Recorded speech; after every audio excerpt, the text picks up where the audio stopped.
What's up, everyone? Welcome into the Denver Sports Podcast. Today, we're talking all things Denver Nuggets, not to be confused with the DNVR Nuggets show, although it's always a good time when our Nuggets show legend, D-Line, joins the Denver Sports Podcast at 11 a.m., bright and early this morning, to talk about the Denver Nuggets. It's always a good day to talk about the Denver Nuggets. I couldn't agree with you more. In fact, every day for me is a day to talk about the Denver Nuggets. It's what I do. And so why not do it in a different place with a new guy, my main man, Christian. We're gonna chop it up. It's good to. I'm interested too to hear maybe a little bit of an outside perspective. I would say I have a bit of an insider perspective on the Denver Nuggets. I'm a little insulated in the conversations that I'm having about them all the time. So this is a learning experience for the both of us. Let's see what happens. Let's get weird, man. It is. And today we've got a great show. We are going to be talking about all things our Lord and Savior, Nikola Jokic. I'm so glad you've converted. I know. It's funny because like I was prepping this show and I was sitting there thinking to myself, I'm like, are people going to get annoyed? I feel like we talk about Jokic a lot. Yeah. And I'm reminded. I know, right? When we go to church, should we talk about Jesus today? Yeah, I know, right? Like, I'm like, is this too much? Is this overkill? I'm like, no, dude, it's Nikola Jokic we're talking about here. Like, we could talk about him. We could do it could be the Nikola Jokic show every single day, and it would do numbers. It would go hard. It's kind of what it is already. That's what it is. Yeah. You think the Nuggets without Nikola Jokic are an interesting subject? No, and speaking of that, I mean, Nikola Jokic he was only shooting 48% from the field against the Bulls, and that's your loss. We'll talk about that later. But we got good stuff to talk about with Nikola Jokic because I wanted to dive into this to set this conversation up. I want to talk about how Nikola Jokic is changing the game of basketball. And I go back to last week's TDSP. If you guys didn't catch it, myself, RK, and Spencer, we talked about which team in Colorado of our three Denver sports teams currently playing has the best chance to win a championship. And you go back and watch that. It was a great show. But RK was kind of getting into this topic of like, hey, with the Nuggets specifically, but you could make this argument with the Avs as well. Like, we're in the golden era of these teams. And specifically with the Nuggets, with Jokic, it's finite. It's going to end one day. No matter how, when that ends, we don't know. What are you doing? But my point is, I try to build some perspective sometimes when I build rundowns like this, where I'm like, okay, it's another day. We're going to talk about Jokic again today. It's like there's going to be a day where he's not playing anymore, and we don't get to talk about him from a playing perspective. So I want to take advantage of every chance I get to hype up the moment that we're currently living in, getting to see prime Nikola Jokic. And the fact that he is not only just playing incredible basketball for the Nuggets, but you could make the argument he is changing the game of basketball as we know it. And that's what we're going to talk about today. How is Nikola Jokic changing the game of basketball? So I'll start with this. He's had plenty of MVP seasons. Do you think, from what we've seen so far, and it feels like a dumb question, but I'll tee you up with this. Do you feel like this is another MVP caliber season from Nikola Jokic? And do you think he is, as of now, the front runner in the MVP conversation? Well, this is what I love so much about basketball is that we're 2 weeks in and the MVP conversation is hot and heavy already. Right? I don't know what it is about the NBA. It's like I swear to God, the NFL doesn't talk about the MVP until, I'm just now hearing people talking about Jonathan Taylor being the front runner, but it's like nobody cares. Nobody's like, that's their entire personality. Yeah. When it comes to the NBA, people's entire personality is like, who is the MVP? And so if you're asking me if Nikola Jokic has put forth to this point, 2 weeks in, an MVP caliber season, yes, he has. He absolutely has. Dude, that's all he does. Yeah. That's all he does. It's never a bad night for Nikola Jokic. So here's what's happened with Nikola Jokic. Nikola Jokic put forth one of the most unbelievable games people have seen in a very long time when he put up 55 points on something like 75% shooting. Yeah. He didn't miss any shots. It was just like it was a masterclass. Like, no one has seen in some time. And it just really put the NBA community on their head. They really just didn't know how to process it. And so all we could yes, Jokic has the early pole position when it comes to the MVP conversation. Sure. This is like the most exhausting part of covering a team in the NBA is that it's just like, we're already getting like slings and arrows from the Giannis guys and the Shea guys and like whoever else is like, and I'm sure the Luka squad will come forth at a certain point. The Luka losers will come forth at a certain point. But I mean, Jokic is, he is by the numbers, is putting together his best season. The only statistical category he's not at his height or exceeding his height is in points, but he's right up there. Yeah. And it's just like, it's just stupid, but it like made everybody stop in their tracks. Like what the NBA also wants to do is have the shiny new toy. They want a new MVP. It becomes a reality TV show, and that's throughout the entire season. It is the MVP situation. It's why it's different than like you were mentioning with football. Yes. I'll even go into Major League Baseball, a sport that has so many games throughout a season. You don't really start hearing about the MVP until halfway through, and then the it kind of goes away. Homestand, you're like, is Shohei Ohtani the MVP? Yeah. It's like, sure, of course. So yeah, it becomes that story because of the reality TV side of it. But I think when you start to see games like we saw the other day from Jokic, where like you said, you have 50 plus points, 70% shoot. Just incredible. And it's not only, we are super spoiled as Nuggets fans because we get to watch. Dude, we get to watch history every single night. Let's bask night. in that sentence for a moment. We're spoiled as Nuggets fans. That's something I never thought I would utter. I know. Never, ever. I thought, I would say, I would always think, we're rotten as Nuggets fans. Yeah. Certainly not spoiled rotten. Just rotten to the core. Just the spoiled is silent. Yeah. But it is wild.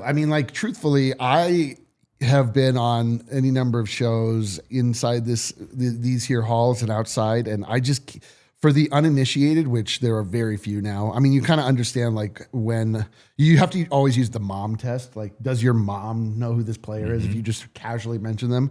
My mom knows who Nikola Jokic is. Yes, as does mine, who lives in Seattle. She's very aware of who Nikola Jokic is. Nikola Jokic has broken the mom barrier.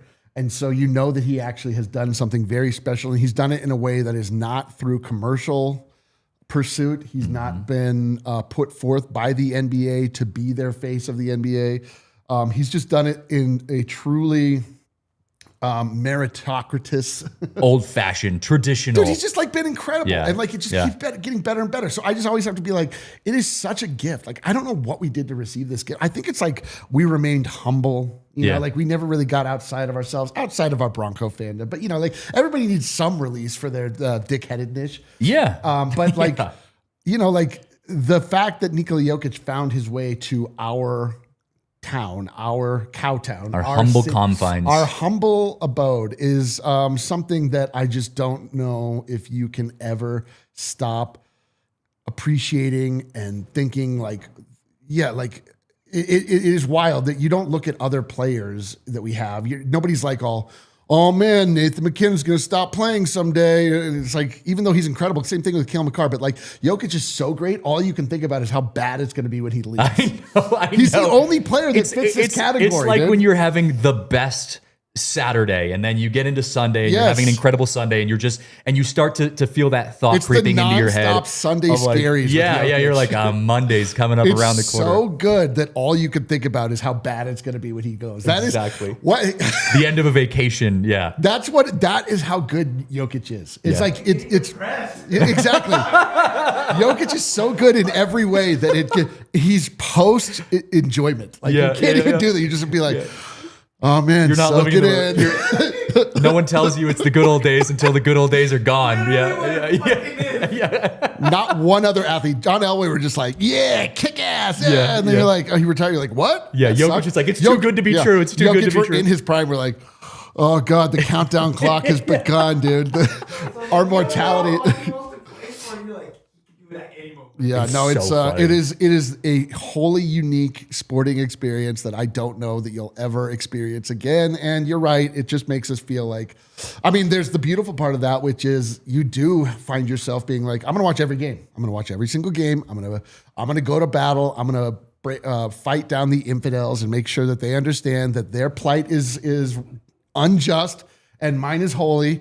And I will smite thee, oh followers of Shea. I'll let you know that what you're doing is pure blasphemy. Yep. Yes. They're the false prophets. They are the false prophets. It's a sin, and they just don't know it yet. Yep, exactly. Yeah. Come on, you can't mess with us. Now, the reason I was saying we're spoiled is because I think we live within our bubble and we see it every single day. But there are people on the outside who are looking in, and a lot of times, I mean, people recognize the greatness of Nikola Jokic. I think we're at the point where everyone, even the biggest Jokic haters, understand how good of a player he is. Oh yeah. It's you can't argue that. No, But people find what you'd be surprised. no, I mean I know, but if you put someone up to a lie detector test, like I mean the deep within the stubbornness of a lot of anti-Jokic basketball fans. Do you know that people think the Earth is flat? It's there, and I know it's there though. Like you have to understand the reality. You look at the stats and you're like, there's no denying the greatness. But every once in a while, we're reminded of that when you see a game like what we saw the other day from Jokic, and it goes just beyond our little, Jokic bubble here in Colorado. It goes beyond that, and people who are fans of other teams are sitting there saying, "Damn, that's a crazy stat line. Like that's impressive." So it kind of leads me into my next question or next point is, and maybe this is we're too early to kind of have this conversation because his legacy hasn't been fully written yet. But the legacy is being written as it is. And what does that legacy look like? I wish we could have like fans from other teams come on the show and give their outside perspective on what, they think of Nikola Jokic. I don't know if you know this. We actually have a network of other fans from outside now. We could make that happen. We could make it happen. I'm just curious because I said. No, I'll tell you, because I do know because what's the legacy of Jokic outside of Denver? Well, okay, I'll tell you in Chicago knows how to recognize greatness. Of course. They were themselves blessed with one, Michael Jeffrey Jordan, and have been wandering the wasteland of NBA exile ever since. And so they do see what Nikola Jokic is. They'll get the only time that you can get them to knock them off of the Jokic praise is if you invoke the name of Michael Jordan. If you start to talk about is he? Comparison, then they'll be like, they're like, Jokic is great. And then they'll be like, all right, shut up. All right, shut up. But Jokic is in and in Philadelphia, they it's a quiet, they're still mad about all the Embiid stuff. You'll hear, but there's a knowing nod every time that Jokic comes up. There's just and you can watch all of the other shows when they're talking about what are you doing to stop Jokic? Are we going to turn it? Yeah, you respect the greatness. It's impossible. It's impossible not to. If you have the hate in your heart that people that I have for Wembanyama, for example, which is. And you carry that forth for Jokic, it just means that you're just a straight up hater. You're just looking, what you're actually looking at is the name of the team on the front. You don't care about who Jokic is. You just want any way to discount a team that's not yours, which is correct. I mean, that's what, I feel really strongly about fandom that it should be deeply irrational. Rational fandom makes no sense to me. If you're a rational fan about something, it's dude, be rational about physics. Go be rational about the moon landing. Yeah. Go be rational about your bank account. Go be rational about, doing your taxes. That's a very rational pursuit. You should be rational. This is stupid. Yeah. Sports are stupid, but they allow us to sort of put forth theorems, test belief, allow ourselves to tap into something that's deeper than what we have access to. Try to translate what allowing the Chicago Bulls to put up 130 points in a game and yes, it's stupid. Right, like It's that, just dumb. like that type of stuff. It just ruins your life for a night. You're like, I know. because Jamal Murray threw a turnover at the end. You're like, oh, you yourself are just like deeply pained. Yeah. Like that's not rational, but it shouldn't be. So I actually support other teams during Jokic's playing days, finding ways to discount him. But then when it's all over. Like when a player's time is done, that's when the irrationality needs to leave. And then you can look at it objectively. What did this 100%. Guy actually do? And to the larger point, what is Jokic doing? I mean, it's undeniable the only question left is how high on this list. How high and how far? Yeah, 100%. We got to take our first break of the show. After the break, though, I want you to take your Nuggets hat off for just one moment. And I want to ask this question to you guys. Drop a comment in the Toyota chat. Metaphorically. Yeah, metaphorically, but yeah, don't blind us here. Sorry. What? Right. We're hanging in there. We're hanging in there. I'm almost 50 fucking years old. It is 11 a.m. too, so this is your bedhead a little bit. What's my hat head? You rolled out of bed just 30 minutes ago. Look at me, I'm beautiful. I like it. It looks good. It looks good. It could be worse. It could be worse. I wanted to ask the question, though. What does Nikola Jokic have to do, or what needs to happen around Nikola Jokic, I could also ask, for him to be considered one of the all-time greats, if he's not already? And again, outside the Nuggets world. He already is. But I'll stay tuned for that conversation. Okay, so then I'll go even a step further. To be considered the greatest of all time. Oh. To be considered the greatest of all time, outside of our little Nuggets world, what does Nikola Jokic have to be do to be considered the greatest of all time? We'll get into that in just a moment. All right, I got to give a huge shout out to our friends over at Bet365, because at Bet365, we believe every single sport should be epic. And right now, new customers can choose between two offers when you open an account. You can use that code DNVR365. You sign up, place a bet of $10, choose between either a bet and get offer or a first bet safety net offer. And they also have this really cool thing that I actually love in basketball, where it's called the early payout offer. Yes. It's a classic where your team goes up. What is it in basketball? 20 points. If your team goes up by 20 points. Which the Nuggets have, they've been up at least 18 in almost every game, except for this last game. And they've also been down 18 and came back. Well, why are we talking about old stuff, man? But that's what I'm saying. Like, I mean, it can go. Basketball is a crazy sport, especially when you're betting on it. Game of runs. And it is a game of runs. And so with the Bet365 app, using that code DNVR365, they've got the early payout offer. If your team goes up by 20, you get paid out no matter what, right on the spot. That's the great thing about Bet365. They have so many cool offers, so many different ways to bet. They make sports betting a great experience, because we know there's so many different choices when it comes to betting on sports. But you got to go with Bet365 because they are the best in the business. So use that code DNVR365 when you sign up and see why it's never ordinary at Bet365. Must be 21 or older, physically located in Colorado. Please gamble responsibly. If you or someone you know has a gambling problem and wants help, call or text 1-800-GAMBLER. Also want to give some love to our friends at Brunt Workwear. Make sure I say that right. They are the best-selling work boots, and they are just, they have incredible work boots. Winter's coming up around the corner, if you didn't know that. I know it feels like the middle of summer sometimes. Brunt. It's like brunt force. I keep wanting to say burnt, too, because burnt feels very manly, feels very... but you don't want burnt boots. But you don't want burnt boots. But if you're wearing your Brunt boots and there's fire involved or ice or snow... They've got you covered, man. They are the best work boots there is. I don't know if you know this. Today is International Men's Day. Happy International Men's Day to those men out there. So I guess I haven't been to my office yet. I assume there's a fruit basket or something. There should be. There might be some boots from Brunt Workwear. So the point I was going to make, if you are out there watching and you want to celebrate International Men's Day for your boyfriend, your husband, the great guy in your life, get him some Brunt Workwear boots, because they are truly the best boots out there. They also have some cool apparel as well. Just work gear. It's a cool brand. You need. It is a great brand. And we know that it's going to be cold here soon, so make sure you got the gear that has you covered. With temps dropping and the holidays coming up, it's time to treat yourself or the hardworking man in your life to real comfort. Skip the throwaway gifts and get him something built to last. Brunt Workwear. Our listeners get $10 off their entire order using code DNVR. Check out, that's bruntworkwear.com. Use code DNVR. Order today and let them know you heard it right here on the Denver Sports Podcast. Logan, if you're going to grunt, you need some Yeah, dude. For grunt, I like that. Let me see your hands really quick. My hands? Nary a callus. Me either. Brunt workwear, not for us. Hey, you know, we do. This is better than it used to be, man. This is better. We do soft inside work. We watch sports for a living. Outside, not a single callus between us. I used to be one of those guys. Now I'm not. You were a grunt. Yeah, now I'm outside. I'm like, I don't want to be. Yeah, it's icky out here. Yeah, you don't need shoveling snow. My hands are cold. Yeah, I know. My wife reminds me every day. I wonder if she'll wish me happy International Men's Day. Hopefully not today. It's Men's Day. Yeah, dude. It's Men's Day. You gotta. Yeah. I'm gonna go up and demand everyone. Shout out to all you men. Yeah.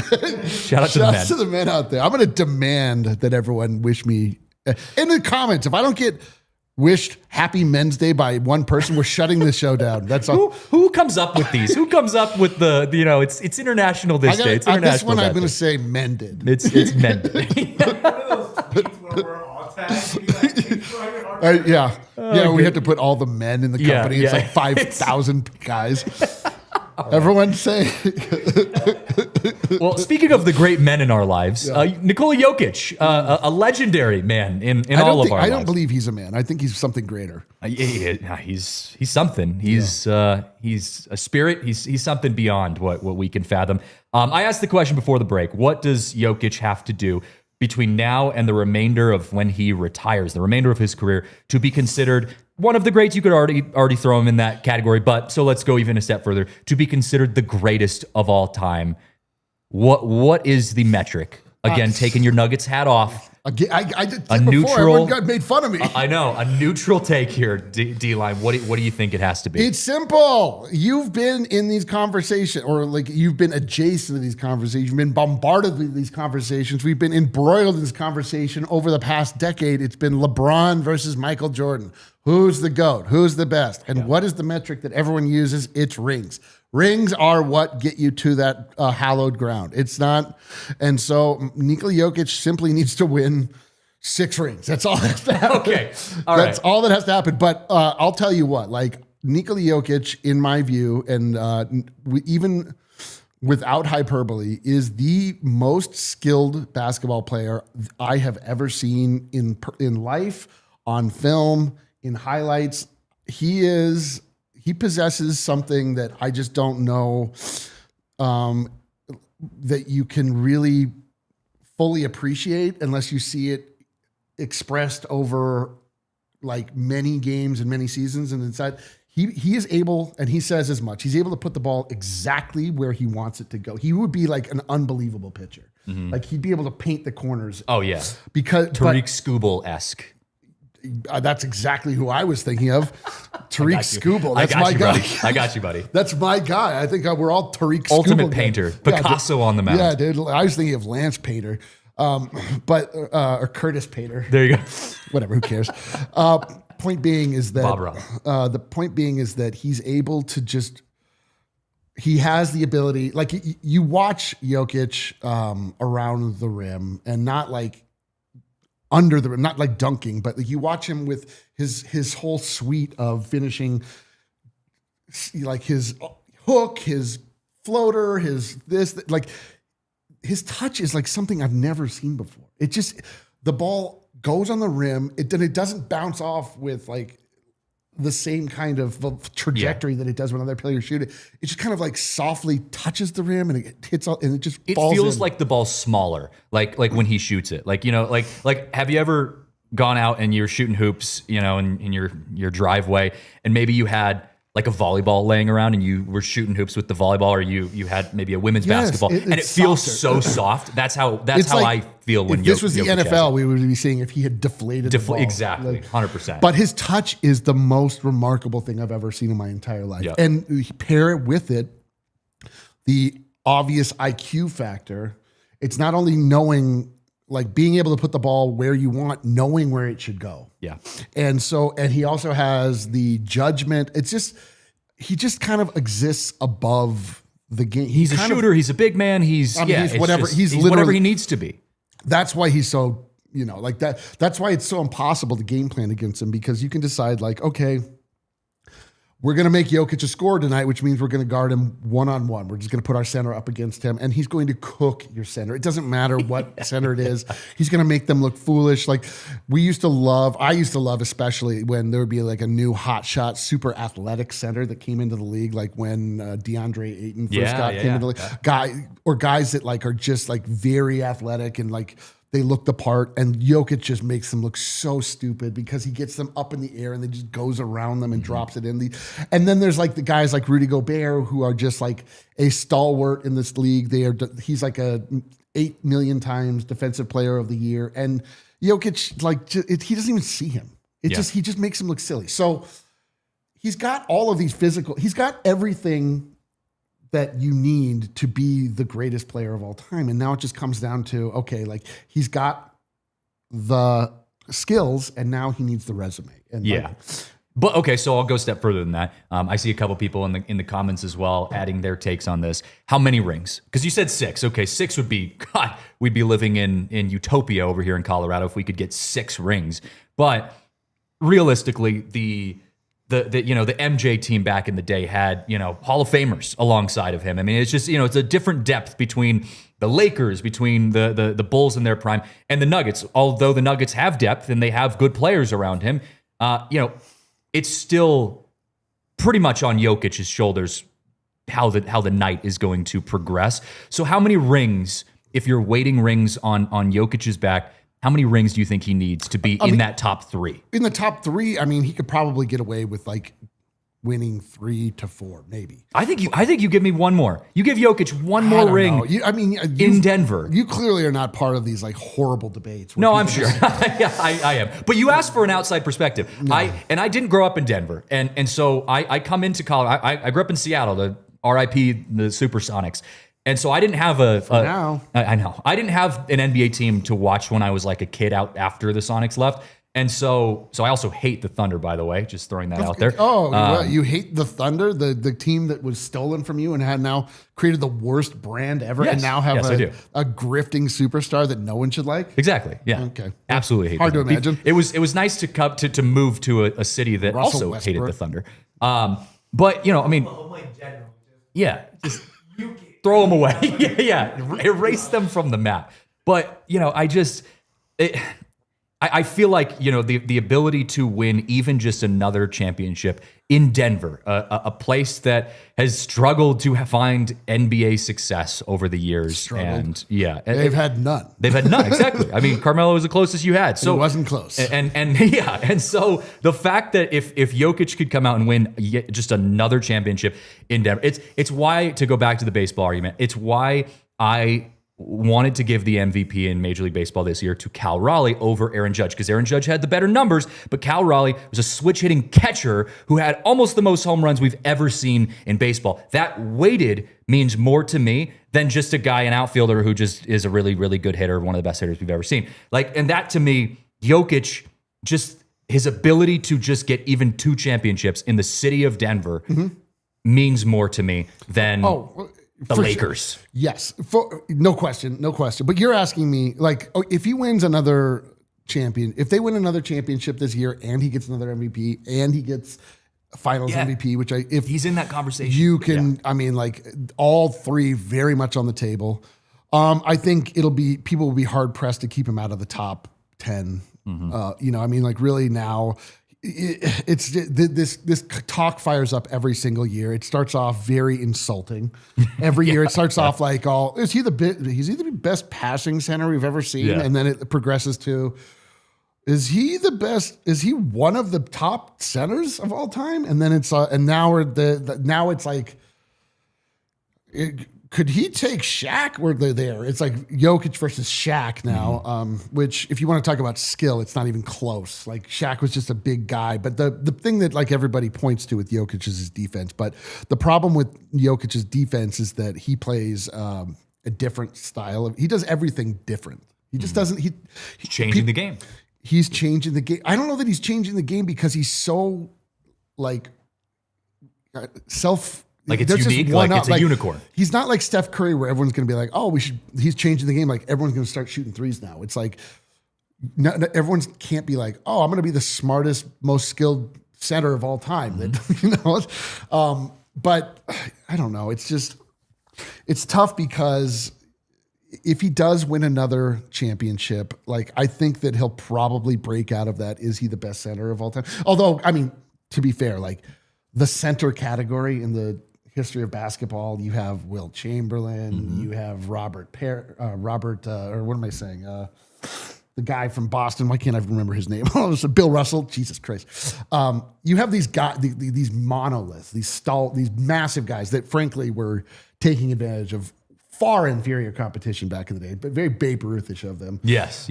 But all that being said, it's like they have their accolades are such that it's going to be very hard for Jokic to, because the whole point of keeping stats and giving awards is to be able to compare eras against one another.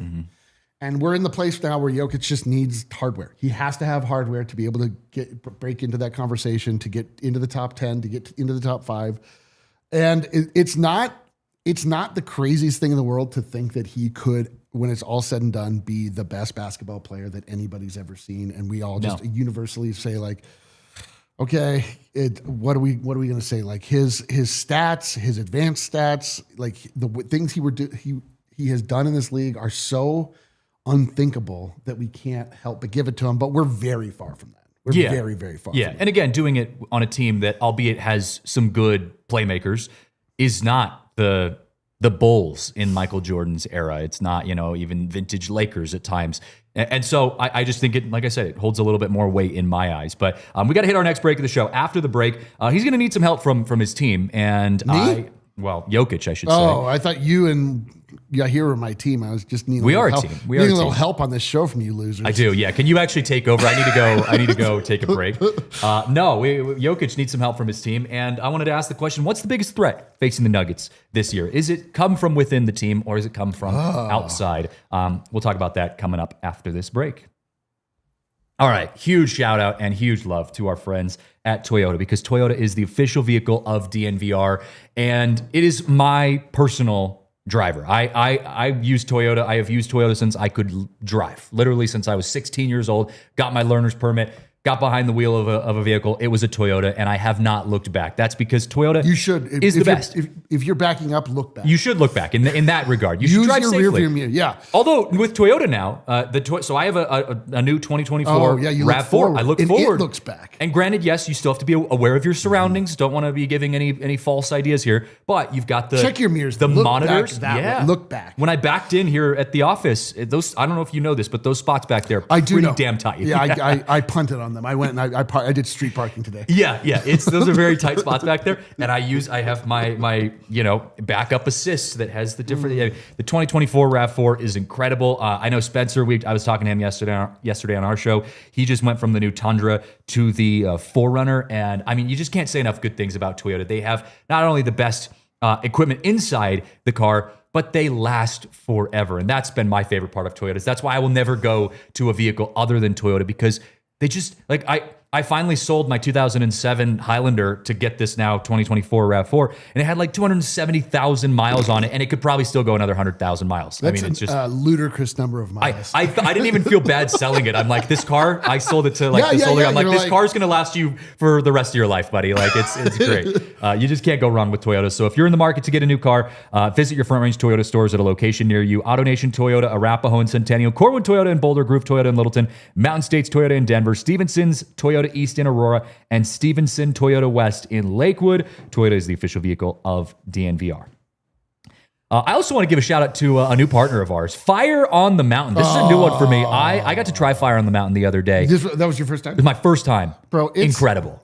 It's good, man. Fire on the Mountain. So I have a buddy that is chicken wing obsessed. Yeah. Like he's got like a big green egg. He's that kind of guy. He's like a chicken wing guy. He's got like all the sauces, this, that, or the other. And like anytime we're going to go anywhere, he's like, hey, we're going to Fire on the Mountain. You want to meet us? Yeah. Fire on the Mountain. We're going to Fire Mountain. Their sauces are unreal. And even beyond their wings, they've got other great options too. Like I tried their Wagyu beef burgers. Incredible. incredible, right? Like they just have so many different choices. less, fam. Fire on the Mountain, they're Denver's favorite local wing joint. I know a lot of people here at DNVR have gone and firsthand experienced the incredible flavors that they have. They've got craft beer, they've got killer cocktails, great appetizers, walkable. Different bikeable locations. Okay. So, you don't have to deal with parking downtown. I mean, you just can't say enough good things about them. So grab $5 pints on Mondays all day, happy hour on Tuesdays, and they now offer delivery from their Washington Park store. Try the best wings in Denver at DNVR Broncos tailgates as well. Next one's coming up here on the 30th, I believe. Actually, that's a watch party, but we got tailgates coming up later in the season as well. Or visit their spots in Highlands and Washington Park. Can't say enough good things about Fire on the Mountain. That's actually our go-to place for every birthday. Me and my brother. Dude, they're so good. It's legit. I mean, like now, okay, the ad is over. It rules. Yeah. It's so good. It really I like chicken wings. Who doesn't like chicken wings? But like I go and I'm like, am I a chicken wing guy? Like, is this my new identity? I think I'm going to be a chicken wing. Are you guy. gonna have a big green egg in your apartment now? Are you gonna, Yeah, dude. Yeah. Fire code be damned. You know what I mean? I'll just remove Light it up, man. Yeah, I'll just remove the smoke alarm and just have a party. That's it's just the whole entire apartment just smells like I'm chicken like, wings. what do you want from me? I'm a chicken wing guy, dude. You're mad at me. Be mad at Fire on the Mountain, dude. Fire on the Mountain, fire in my apartment. Fire in my apartment. All right. Biggest threat facing the Nuggets. We saw their loss against the Bulls. That was obviously unfortunate. It was unfortunate given the way it happened and the way they played against a Bulls team that frankly had no business being even in that game. I don't want to rehash old wounds, but I do want to. But I just want to get. I want to get a take from you on what you think the biggest threat is, given the 2 weeks of season that we've seen so far facing the Nuggets this year. So there, really, what it comes down to for the Denver Nuggets is the old war of attrition. There's a lot of games in an NBA season. Yeah. Like they have to make it through healthy. They have to keep connected. That's kind of. It's the best and worst part about every season for basketball. Is you being a baseball guy, you understand as well. It's like you gotta win, but you gotta this is a marathon, friends. Like we gotta make sure you never too high, never too low. They have to. Like what they have put together right now is such an excellent start. They're 9-3 now, and they've lost by a combined total of 9 points over those 3 losses. 2 came in overtime, and this last one was just sort of like sometimes you just boot a game on a Monday night. But it really is just going to come down to them staying healthy and maintaining the connectivity that they've already started cultivating so early on. Like the difference between this season and previous seasons is that they have a bench unit that seems to be not only viable, but at times can be a weapon. Although that's the funny thing is that the reason they lost this last game because the bench was outscored 66-9. Yeah. I saw that in Vote's post game article, and I was like, "Is that a real They number?" were outscored 66-9 after we spent all this time, and they lost the third quarter, which are 2 things that we literally talked about on the pregame show. We're like, it's so great. They've got a bench, and they keep going ahead in these third quarters. That's what winning teams do. They got their brains beaten in the third quarter. It was our fault. So basically, they just have to avoid us jinxing them, I guess, is the real issue. 100%. Yeah, no, I keep seeing people in the chat, and I agree with you guys completely. The biggest threat to the Nuggets is OKC. It doesn't come from within. It does not come from within. It is not something that of course, if the Nuggets at their best are unbeatable and can go 7 games and understandably win a series against OKC.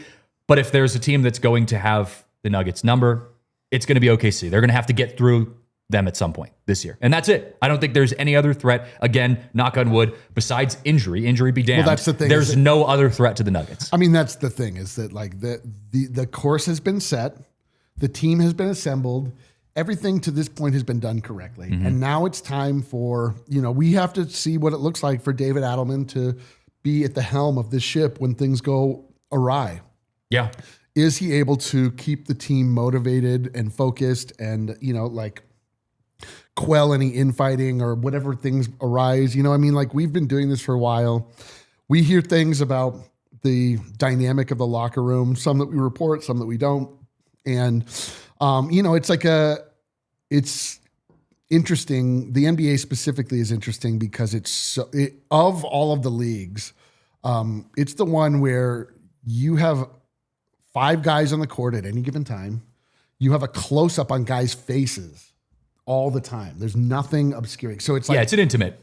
But it's atmosphere. It's like there's so much ego that is woven into the NBA by the way that just the very nature of it, and so things can get weird from time to time. And so, as far as like the construct of the team and do they have the right parts, do they have the right pieces, can they do it? Like, yeah, absolutely. And now it just comes down to the how is this season going to go, man? Can they keep it together? Can they keep going forward? There's no reason they can't do it. Absolutely no reason. OKC, the obvious threat. I mean, they're the champions. They've lost 1 game so far. I mean, they're not just winning. I mean, they're crushing teams. They are. You know, they're frankly built for the regular season as well. They have an incredibly deep team. They have been constructed in a way that, frankly, is unfair. So we'll see what happens. But yeah, I mean, like they're definitely on a collision course with that squad. Yeah, and it's one of those things where everything else to me feels kind of like white noise. Like, yes, I care. I want to see the Nuggets showing up every single night, playing the best brand of basketball that we expect. But at the same time, you know that is the matchup that you're going to find one day that's going to determine something, whether it's seeding, whether it's an actual playoff series, whatever it is, that's going to be the big hill that the Nuggets eventually need to climb. Yeah, but the other thing is right like they are playing a different brand of basketball this season too. It's like they through this season need to find the most dynamic form of themselves. They need to they've started off the season in such excellent position. They've been excellent on offense and defense. And it's just for them to even take that to the next level, to be even more dynamic offensively and more stout defensively. And it's all there for them. They really do have all the pieces. So it's going to be just really interesting to see how this plays out. It's just like, you know, we're in the middle of a race and there's going to be a lot of jockeying. There's going to be a lot of discovery. It really isn't just the same old Nuggets. There's a lot of like new life and new strategy and new thinking that's been put in place, and obviously new players. So it's just going to be how good can they actually be? And it is a marathon, like you said, chestnut checkers, like I saw in the chat. You and I talked about this before we did it. We did TDSP right before the season started, and we gave messages to our future selves saying, "Hey, coming off of a loss when we're all crashing out, what did I say? Freaking out. Don't take your hat off. Yeah, don't take your hat off. Son of a bitch! Should have listened to my." Don't park in the DNVR parking lot. No, we said, you know, hey, it's a long season. Take it for what it is, right? The end goal, and that's still the same. There are some trends that I don't know if they're concerning, but they're frustrating. The Nuggets are terrible in the clutch right now. That's a frustrating trend that you look at and you're just like, come on, right? Your 3 losses, you could have won those games. You play the what if game. But do I think that's going to be an issue long term? No, I don't think that's going to be an issue. I think it's just 3 unfortunate games where you just sucked in the clutch for whatever reason. And it's not that they sucked in the clutch. Oh, they got robbed this last game. They did. I mean, the Golden State one was just, The Golden State, I don't know if you remember, Curry went absolutely nuclear. Yeah. Like, what do you do? At a certain point, like when he's another one of those greats. When he's handed the ball and he just shoots it, like even before somebody thinks about guarding him and it goes in, you're like, well, shit. Yeah. Oops. And that must be how other teams feel playing Jokic, right? I think about that. Just in a different context. I literally think about this all the time, like the helpless feeling of what it must be like when Jokic gets the ball. You're like, oh God, here it goes. Like, okay, we know this is going in, but like we're gonna have to respond. There is a deeply helpless feeling, I would imagine, of what it feels. Because you know when you go up against, Curry is a perfect example. He gets the ball in his hand, you just close your eyes, pray that he misses, but Jokic doesn't miss. I think they've not been good in the clutch, so to speak, in these 3 losses, but it's like that's kind of like a weird way to look at it. It's like they haven't had to play in the clutch because their clutch has come in the 3rd quarter for most. Like, true. Yeah. When the other teams have been like really threatening them, and then they just go up and they just destroy. I don't have any fear that suddenly the 2-man game that has dominated the league for the last decade or whatever is suddenly going to lose its punch. They just, that's why there's a lot of games, man. That's why you keep watching to see what happens. Like, they really don't have weakness. It's just that can they achieve their ultimate good? Yeah, well, and you've got a couple guys who are playing better than you would have even expected, at least for their standards. I mean, Eric Gordon having a career year so far. Well, and I mean, that's kind of was to be expected because Michael Porter Jr. is gone. Yeah.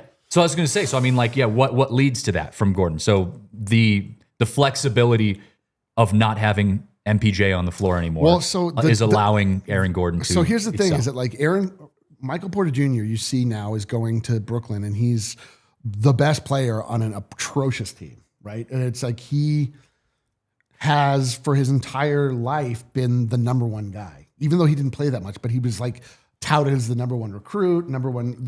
He's been like the guy all the time. And then he comes to this team where he is decidedly not the number one guy, but he has number one guy feeling and tendency, and he like wants to have the ball in his hand. Understandably, I'm not even saying this as any kind of criticism against the guy. You get now in that place. So there would be tension sometimes where people would be like, get Mike the Rock, swing the right, get it, blah, blah, blah. Yeah. And then, if you're not always in that position, like you don't make all of those shots, even though he shot it at a high clip, but there's not this natural tension anymore where there's a third guy you feel like you have to feed. Yeah. And it's kind of freed up the offense in a way where if the ball finds itself to Aaron Gordon in a natural way, which it does a lot, he has the confidence and now the ability to just be a knockdown shooter, which is crazy, or to play in the dunker spot, be able to, be the recipient of passes. It's just the offense has a newfound freedom that ironically, like it was addition by subtraction, but even though you subtracted like an amazing player, it's like, it's a strange dynamic, but it's just all the other three players around those two feel very comfortable in their role of,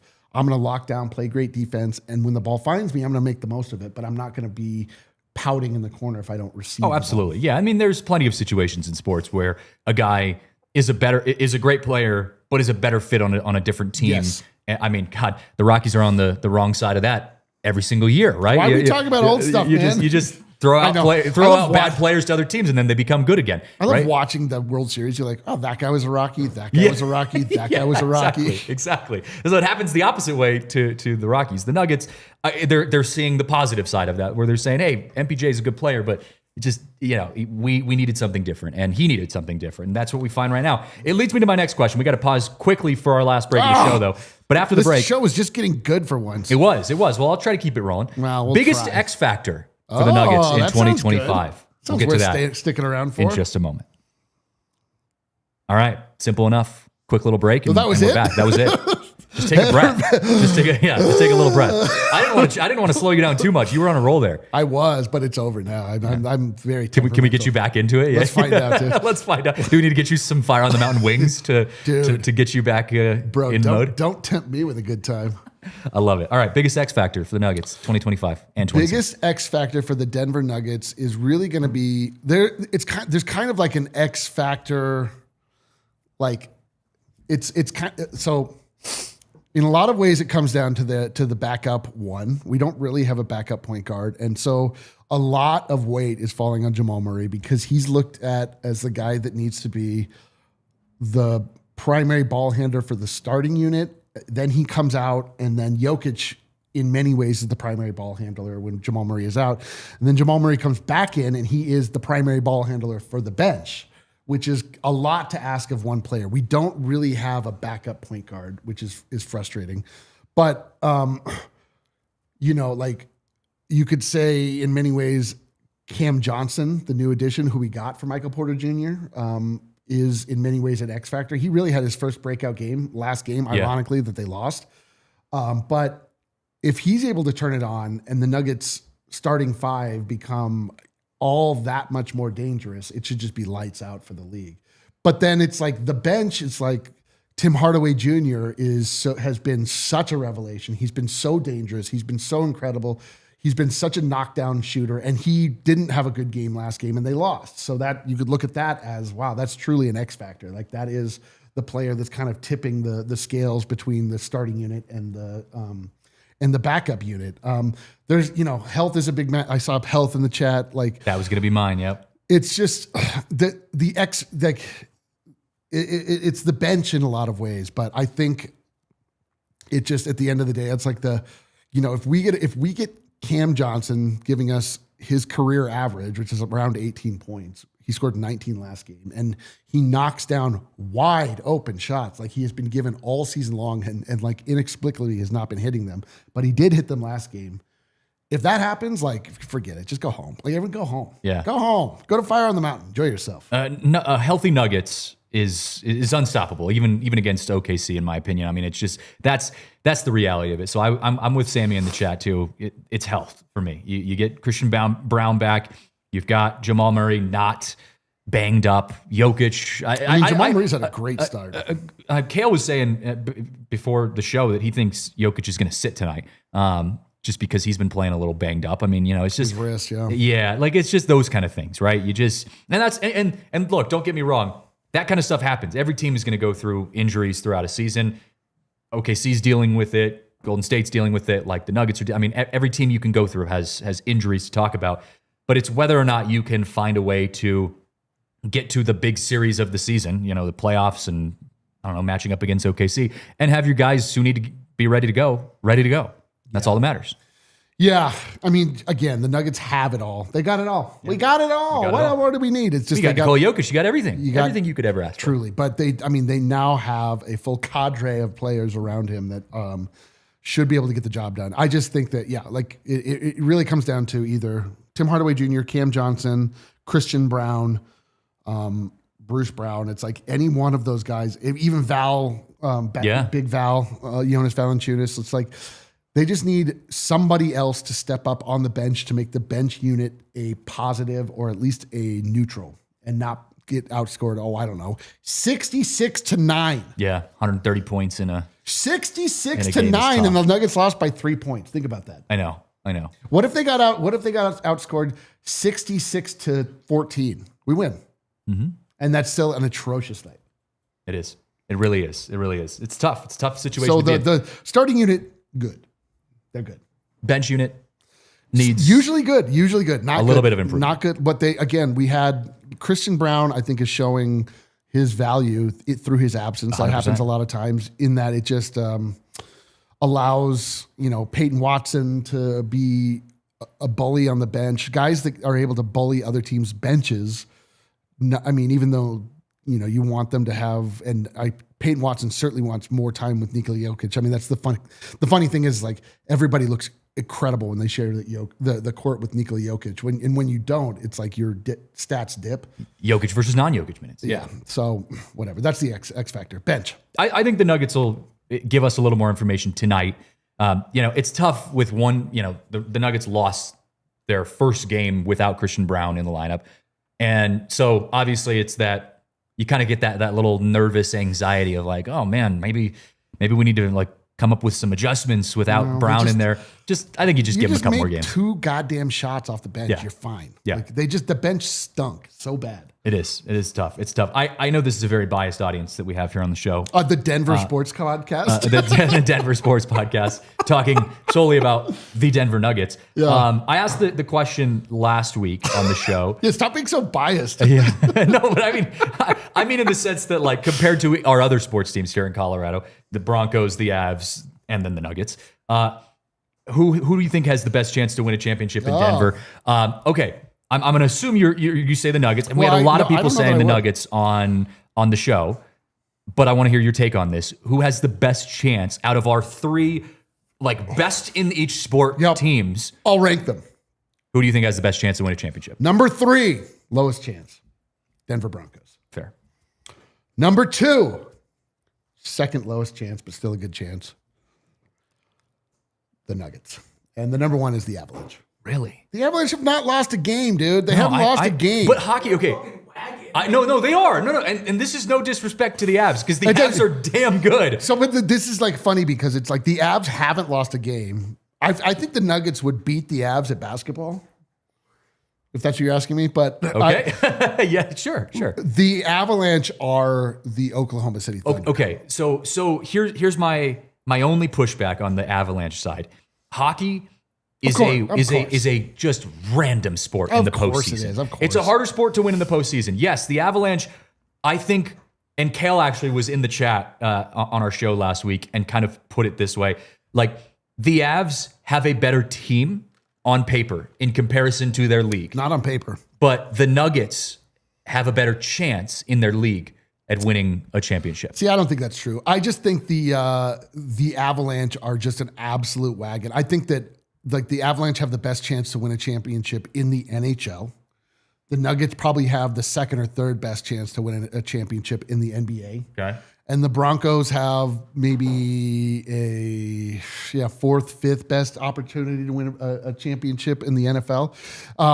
But that doesn't mean I don't think I think that the Nuggets and the Avalanche basically have the same chance. Sure. But the Avalanche are just like, they're really goddamn good. And so, but that's not a knock against the Nuggets. That has nothing to do with the Nuggets. I just still think it's like the this chaos is not of an NHL playoffs. Oh, is for just sure. so But this is hard not to a overcome. zero-sum game. Like they can both win. Yeah. No, they could. No, I totally agree. I mean, it's crazy to me. And you could even make the argument that the Broncos, because we were talking about, Spencer actually said he had the wildly hot take of putting the Broncos at first on that list, saying that the Broncos had the highest chance in his mind. But his reasoning was, if the Broncos Spencer? can... Yeah. His mind is addled with zins. The last time we let Spencer do a non-Rocky show...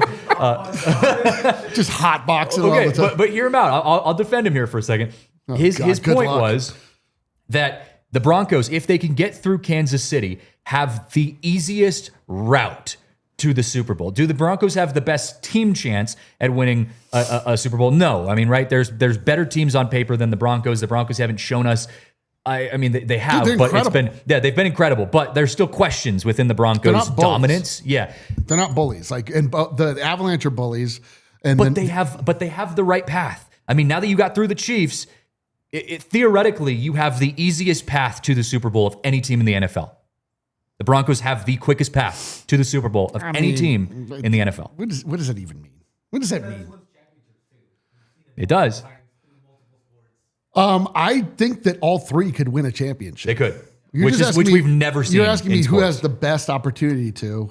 The team that has the best team is the Colorado Avalanche. The team that has the second best team is the Denver Nuggets. The team that has the third best team is the Denver Broncos. Yeah, and I do think you're completely right. I mean, it's the Avalanche have Dude, they're an numerous all-stars, numerous But they like have best of their position playing on their team. And yet no one says, "Oh, as soon as Cale Makar retires, I don't know if I can watch hockey." I don't know. I feel that way a little bit about McKinnon, dude. McKinnon's kind You of don't feel that way.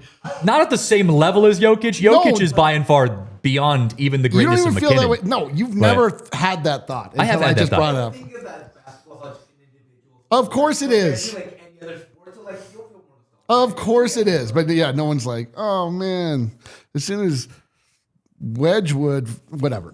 Yeah. Well, and to be fair to our other Colorado sports team, the Colorado Rockies, they haven't lost since September. To be So- fair to them. so do you we- think the Colorado Rockies will ever be fair to us? They'll be fair to us. They'll give us the One day. denizens of Denver, Colorado, and not only Denver, Colorado, the Rocky Mountain region, the love that we have shown them, the unbelievably unwavering support that we have shown them. Will they give us even a little portion of that back? I truly believe that there is a checks and balances within sports. There's checks. And the Colorado balances. Rockies being not only just a bad baseball team, but the almost the worst that we've ever seen in the history of baseball has allowed the Nuggets, Avs, and Broncos to How shine in the magnanimous. way. That's so fantastic of them. How beautiful. Yeah. Wow. Thanks, Rockies. Yeah. Hey, Dick. We're doing it thanks, for you bro. guys. Thanks, Dick. You're the man. I mean, if nothing else, the Rockies have a new front office, so that's at least something. But no, Wow. they're a long way from. Yeah, they got from they have- competency. yeah, right, whatever. I don't get. Can we not talk about old stuff? The Rockies. Can I bring you on our Rockies Yes. show and we can Yes. have you talk about your Bro, love for the Colorado Rockies? I am a sports fan through and through. You It's are. why I suffer through this stupid company, why I put up with all the nonsense all the time, is because I just love sports. And if you're a designer, like I'm a designer, you live in a world that is you live in a sports ball world. Like designers do not like sports. Why don't they like sports? Is because they were the art kids that the jocks made life hell for. So they're not like big into sports. They're a lot of like, "Oh yeah, you like sports ball. My millionaire can do better than your millionaire." But I grew up as a jock. I played tennis, like a big tough guy. No, but I played every sport, but I just excelled at tennis because I got great eye-hand coordination. I'm an amazing person. I didn't know that about you. Yeah, did I finish second in state in tennis? Wow. I am a good, listen, I got a tennis superstar to my right. am now 47 years old. I went through COVID. I got fat, and now nobody will acknowledge that I was an athlete. I just didn't know you were a tennis athlete. I figured you had your prime at one point. I just didn't know you were a tennis guy. Soccer. I played it all. I love sports. So point being is that I just love sports. And so I can talk about any sport. I watch every sport. My mother watches every single Rockies game. Oh, good on her. Every single Rockies game. And then I'll be like, hey, how's it going? She'll be like, well, Rockies aren't doing so good. I'm like, I know. Yeah, it's the first inning and they're down 9-0. Yeah. Ask me about your life. I came into life I used to record, like I have a memory, an old memory. Like I had a tape recorder and I recorded the sound coming out of the TV during a Broncos game. Okay. And then I wrote Broncos on it and I drove football. And then I was like, here, Mom, now when we watch the game, you can play this and turn the sound down and you can hear I didn't like somehow the idea that the sound was different every time didn't really register with a young Eric, but it's like deep and visceral. I love baseball cards. I love the aesthetic of sport. I love everything about it. And I hate the Rockies so much. It makes me so goddamn crazy. I know. Well, one day when you're old and gray, the Rockies maybe. Well, I'm already old. Well, you'll be a little more gray by then. All right. Thanks, man. Appreciate it. Give you time. It'll give you time. It'll give you a few years. They've got a while. We got to wrap things up on the show. Thank you guys for watching. You guys have your show later today. What time? What time you popping off? We have a game. So you'll pre-game, post-game, all the good stuff. Half an hour before game time. Come in, hear us talk about what's about to happen. And, sometimes we could not possibly be more wrong, like last game. Sure. But we might be dead on. Who knows? You never know. You never know. Tune in, DNVR Nuggets. I'm sure I don't have to tell you guys that. You guys are all diehards. But we love you guys. Appreciate you guys. We'll see you next time. Thanks for tuning in to the Denver Sports Podcast. Let's go. We all silly like the mayor.